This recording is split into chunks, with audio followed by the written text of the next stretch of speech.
Hello everyone, Assalamu alaikum. I would like to talk about my daily routine. First of all, I get up early in the morning, then I brush my teeth and freshen up myself. Then I have my breakfast. Shortly after that, I get ready to go to school. Then I participate in all my classes. Then I reach my school in time. After finishing my classes, I go back home with my mother. Then I have a shower. Then I take wudu and say my salat. Then I have a lunch with my mother.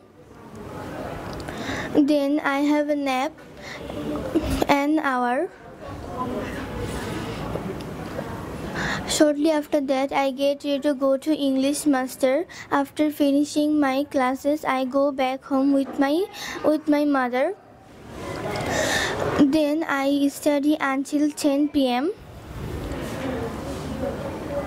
Then I have dinner with my mother.